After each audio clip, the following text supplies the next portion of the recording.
Turn on your inner light show. It's time to stop just surviving, and it's time to begin to thrive. It's time to live happier and healthier. Turn stress into strength. Noted author Debbie Mandel will show you how to move beyond personal doubts and fears and into positive perception to turn on your inner light. Here's your host, Debbie Mandel. Greetings, everyone, and welcome to my show. Our guest expert is Kathryn Tristan, a research scientist on the faculty of Washington University School of Medicine. She's written and co-authored over 250 articles in scientific journals and is the author of Why Worry? Let's learn how to become our own safety net. Welcome, Kathryn. Well, thank you. I'm delighted to be here. Now, in the description of your book, the little colon part to Why Worry might have been stop coping and start living. What's wrong with coping? Isn't that good enough? Coping is good for the short term, and I would never say anything otherwise. But when you're coping your way through life, I think you need to ask your question, am I happy as well? When you're coping, you may be stressed and anxious and living life on edge, but okay. But it's, we don't want this to be the new norm for someone's life. And so I think coping as a short-term response is great. As a long-term response, not so great. Okay, so you're really advocating a reasonable type of happiness, because otherwise we get into a whole other issue. What is happy? Maybe I have unrealistic demands for happiness. Some people don't even know what happiness is until they are struck with adversity, and then we look to the contrary. Now, people who are the worrier type, and I found this a really interesting point that the book made, might be more imaginative and more clever. See, I was seeing myself in this, and I said, gee, I'm more imaginative and clever than most. So how does that play out? It plays out in the fact that you are sensitive, you are talented, you're an empathetic listener, you're a great friend. The people who tend to be worriers tend to also be great thinkers, and maybe part of that scenario is that there are studies that show that 1 in 4 of us is more of a sensitive personality. We take things more seriously. We feel things more than others. And that can also lead us to go overboard when it comes to thinking about also our stresses. And we may go overboard with those as well. Yeah, human beings, because of that imagination, we know how to catastrophize. We have a crystal ball of negativity. And if we're right once in a while, well, that reinforces that. I also found something else that was fascinating in the book, that you made this a metaphoric correspondence between worry and the immune system. I really like that. Could you explain that? Well, I have spent most of my life in research studying the biological immune system, and in particular how it controls how the biologic system is controlled. And when it's not controlled, for instance, we get autoimmune diseases like lupus, rheumatoid arthritis, multiple sclerosis. So a good, well-functioning immune system protects us. When it overreacts, it can harm us. The same way happens in the psychological immune system, which worry is a part of. Now, what does that mean, a psychological immune system? This is an innate system, a system that has come from many years of, evolving essentially, that is also a system for warning. But instead of cells and antibodies and proteins that attack viruses and bacteria, it sends us thoughts. And those thoughts come to us as a steady stream in our consciousness, and actually unconsciousness, as almost as if on a conveyor belt. And we have the capacity to choose which ones we pay attention to and which ones we don't. When we start paying attention to the ones that are worrisome, the conveyor belt goes faster because maybe these are things that we need to protect us, and so it's feeding us more. But unchecked, that psychological immune system can harm us and make us, as you said, catastrophize and see the worst case scenario instead of something more appropriate and accurate. That could lead to a kind of emotional paralysis where I'm so worried I'm just not going to do something, or I get depressed and I start to retreat. I mean, there are all ways to handle worry. You can isolate yourself from help, or you can just sink into this kind of abyss of hopelessness, and then you're helpless. Now, with the immune system, I think that people who suffer from autoimmune diseases, it's a system that's gone haywire in the sense that it's attacking the self. I see it metaphorically as the self against the self, and so too with worry. Do I understand you correctly? That's right. It attacks the self. The antibodies that are made to attack viruses or bacteria now are attacking cells. Absolutely. So, I have had interesting guests who suggested that we are living too clean and that we should infect ourselves with parasites like hookworms and whipworms so the immune system can attack that and instead of the body. And people with ulcerative colitis, have been going to third world countries because we don't prescribe that. I'm not going to come to a physician at Washington University, right, and say, oh, could I have a whipworm injected, a few of them under my skin to deal with that? So do you see that in terms of are we worrying because we don't have enough to worry about in reality? Like if I don't have to grow my food, I can buy it at the supermarket, or work very peasant-like, or have too much free time on my hand is what I'm saying to you. That's when worry set in, right? Like at night? Yes, I think it's a matter of stress. And when you stress the immune system, it kicks out and it responds. So, like you said, do we have too clean of an environment and we're not as healthy as we used to be? Or those of us who, got something in days of old have died from it. So the others were healthy, but then you get more deaths from, the immune system side of it. But, to me, it's not just that we're living life too easily. To me, it's almost like things are going too quickly. We're trying to load up too many things to handle, and when we can't do that, we worry about that we aren't getting this done, or we overreact to this, or we're living on the edge and anxious, and then we fire back quickly to a situation that normally we wouldn't be so upset or worried about. So I think that is what's going on in my mind. That's a fascinating point, that we are living in a very rapid time period where so many things are being fired at us and we're overstimulated and perhaps we're out of balance physiologically, which contributes to the mind going haywire. But we will go to commercial break and we will return with Kathryn Tristan, author of Why Worry?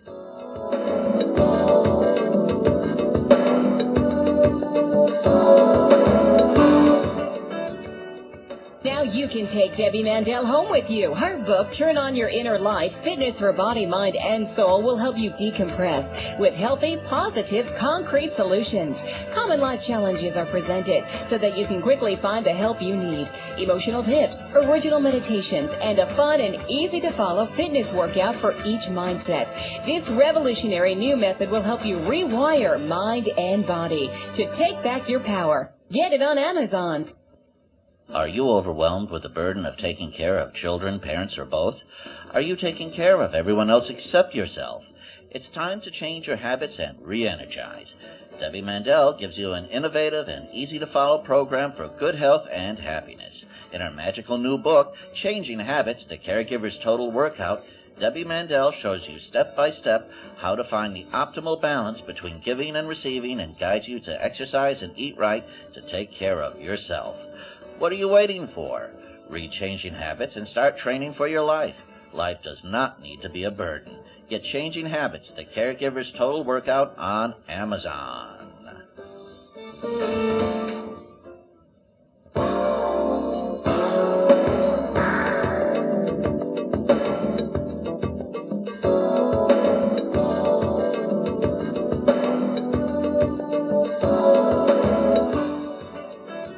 You're listening to the Turn On Your Inner Light show. I'm your host, Debbie Mandel, and I'm speaking with Kathryn Tristan, author of Why Worry? Kathryn, are you a worrier? I am a reformed worrier. I still have the same genes I used to have, and I do I'm still the sensitive personality that I was, but I learned to snare those thoughts before they get into my psyche too much and make me become a serious worrier. Now I evaluate them better. That's my hope for everyone. Now, what triggered this transformation, this glorious transformation, so that you really live your words? Well, I think what changed my thinking, that the seed, the hub, the nucleus of where I came from, was it's a rather simple but a profound thought that I worked from, and that was that worry is a choice. I can choose to listen to those thoughts and let them overwhelm me. I can choose to listen to them and evaluate them, or I can also just say, no, I disagree with this totally and I'm not going there. I always felt more like a victim, where the thoughts and my fears were more powerful than me. But when I learned to become a leader of those thoughts rather than following my fear thoughts, that's when my life started to turn around. Don't you feel that some of us are very lazy nowadays? We look for genies in a bottle, and we don't tend to challenge the thoughts, or we don't self-observe, like helicopter over the self to say, look where I am now. Is this thought really true? That's absolutely true. Instead of looking for the genie in the bottle, we may be looking for the pill in the bottle. And I'm not anti-medication, but, there was a study that I just actually read this morning about depression, that just taking medication had a much poorer outcome than also taking the medication and talking to a therapist, in particular the type of therapist, cognitive behavioral therapist, that can help you change your thoughts and understand how the thoughts are seeding that.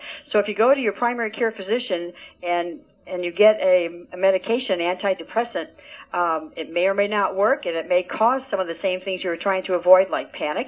But that's not the end all. And I think we become a little lazy in just wanting a pill sometimes as a quick fix.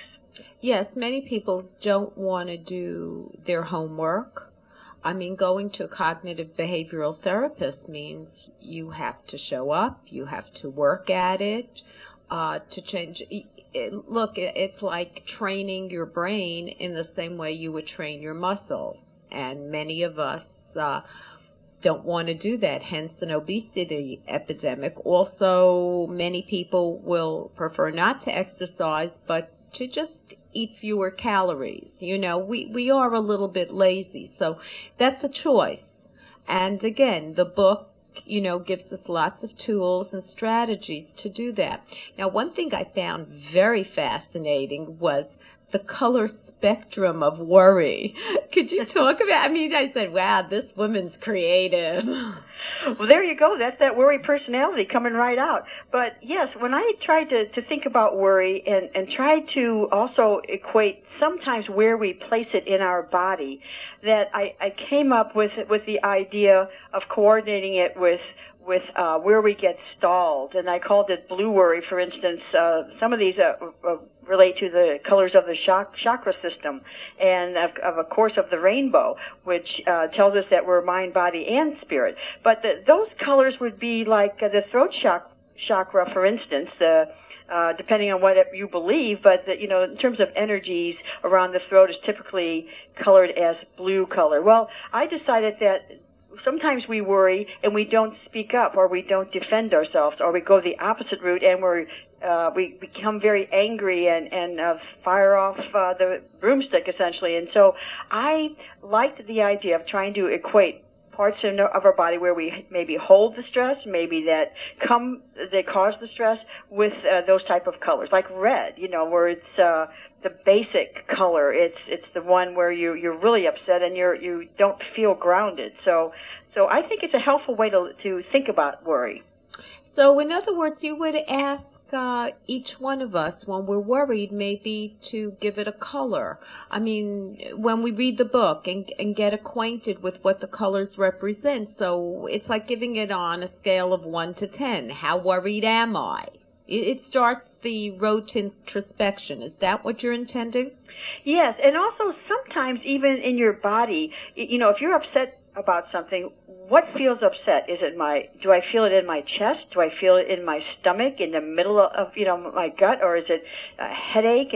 And so I think that different things that bother us bother different parts of us, and I think that's the reason for that is that we tend to hold memories in certain areas of the body besides just the brain. We're all connected in a way that is we're a whole body, and so I think of thinking of ways that you're maybe worried in different parts of your body helps you understand what's going on there. Yes, so too with stress. Some people like the metaphorical, and I'm very literary, so we could look at the chest, your heart, the headache that someone gets is overanalyzing, the stomach as your ego. That's why we get stomach aches when we take exams. Our ego's on the line. But it also could be, on the other side, I've had researchers on the show who say that's just your weakest link.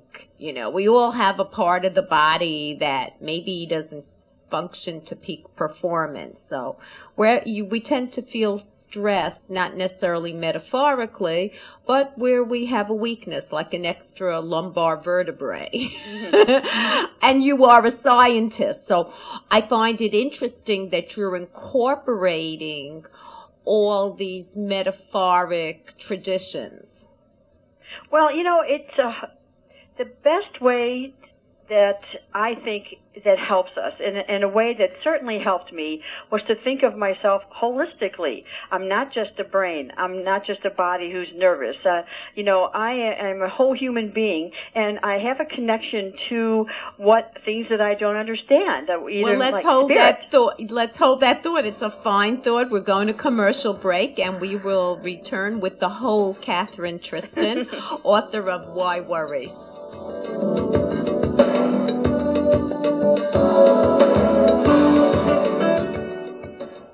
Dear listeners, I'm excited to tell you about my new book, Addicted to Stress. This is a message you need to hear. Are you addicted to stress? Do you do it all while everyone depends on you? Where's all this pressure coming from? It is coming from inside you. This is why my publisher, John Wiley, asked me to write Addicted to Stress, a woman's 7-step program to reclaim joy and spontaneity in life. This fun-to-read book teaches proven strategies to reclaim your life, silence your inner critic, build a healthy body, and reframe your thoughts to change your life for the better. Dare to be happy without the guilt. Addicted to Stress is easy to get. It's available at Barnes & Noble and other fine bookstores everywhere. You can also buy it at Amazon and other online retailers.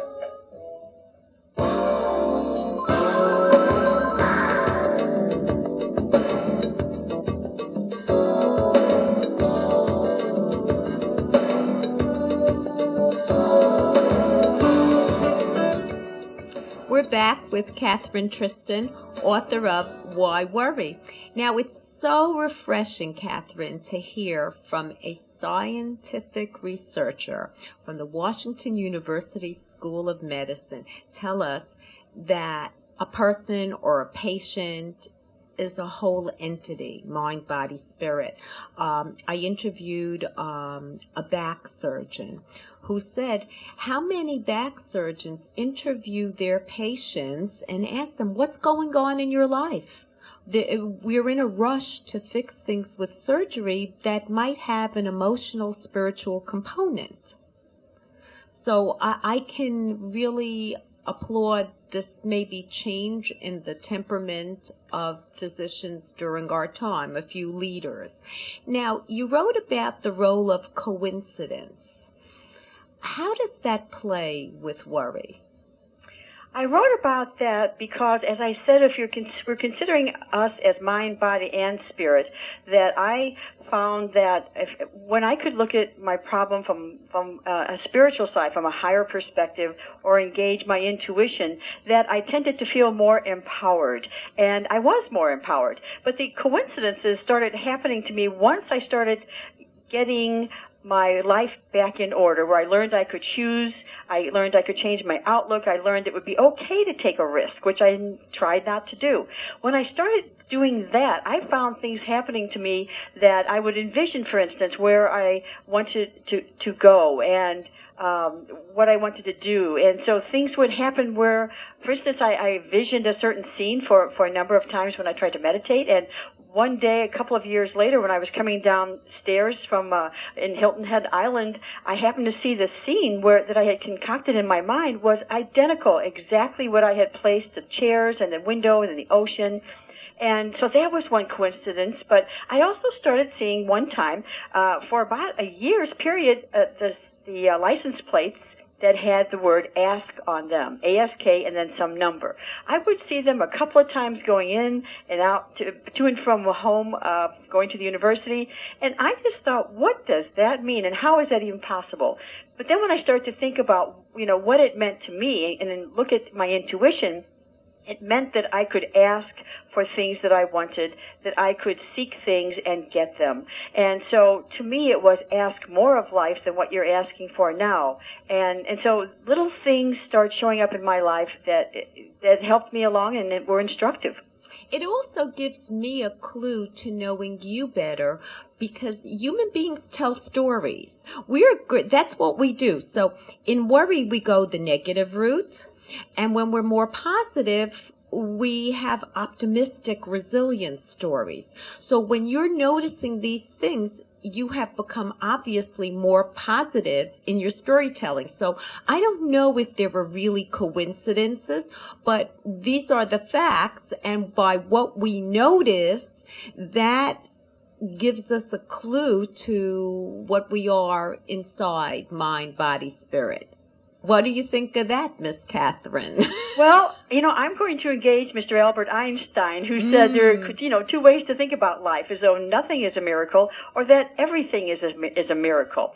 And, there's so many things that we don't know, we don't understand, and I just know that there's something beyond what I see, what I hear, even if I can't explain it. And I know that what I focus on, what I put my attention on, can help create in my life what I want to see. So what you think about, you can bring about. If you want to think more peacefully, you will find your life becomes more peaceful. So, I'm open and flexible. Whatever the knowledge is and whatever it ends up being, I'm open to hearing more about it, and it's exciting. Yes, it's empowering too. And I guess I can invoke the great Hamlet by Shakespeare and talk about there's more than is dreamt of in your philosophy, Horatio. Absolutely. Let's just keep doing quotes, want to? Yeah, so let's go one-on-one on that. But I do think that you make this wonderful point to conclude our time together, and that is what you give your attention to. And I think the key word from today's interview is choice, and you certainly give us a lot of choice and tools in your wonderful book, Why Worry? Thank you for being a great guest. Oh, thank you so much for having me. Affirmation of the week. If you wish to hit the mark, you must aim a little bit above it. And now for the latest medical trends. Facebook beats faces and books in a memory test. If this were a Facebook post, you would remember it better than a stranger's face or a line from a published book. That in fewer than 140 characters is the finding of research from the University of California and the University of Warwick. A new study published in the journal issue of Annals of Allergy, Asthma, and Immunology finds that low birth weight is not associated with an asthma risk in children. Well, that's a relief. That contradicts an earlier study. While I'm on the subject of children, childhood obesity linked to more health problems than previously thought. Compared to kids who are not overweight, obese children are nearly at twice the risk of having 3 or more reported medical, mental, or developmental conditions according to a large UCLA study. There was a dramatic rise in childhood obesity over the past 2 decades, and there has been a parallel rise in the prevalence of other childhood onset health conditions such as attention deficit, hyperactivity disorder, asthma, and learning disabilities. American adults are getting substantial calories from alcohol. The National Center for Health Statistics reported late last year that an average American adult drinks in 100 calories daily from beer, wine, and other alcoholic beverages. So while we're focusing on the sugary sodas, we might want to consider that. Younger Americans are not only taking on more credit card debt than their elders, but they're paying it off at a slower rate. And this is a first-of-its-kind study. As many as 2% of children may not receive the flu vaccination due to an egg allergy. But according to the American College of Allergy, Asthma, and Immunology, a recent study claims that it is safe even in children with a history of a severe allergic reactions to eggs. Well, check with your doctor, please, on that. A French study claims that women are twice as likely to die of a heart attack in a hospital as men because women wait longer to get help, or maybe help comes later to women complaining of heart symptoms. Take note. Well, we come to the close of another show. I have an educational website, totally free, turnonyourinnerlight.com. All the radio shows with the guest experts are archived on the site. Just click on the link and it'll take you right into YouTube. Subscribe to my free newsletter for the latest link to the new interviews sent to you. A fresh new article on stress management, the health tips fully delineated. I have so many, I just can't get to them all. So let me pique your interest. Subscribe to turnonyourinnerlight.com. Have a wonderful week and see you on the radio.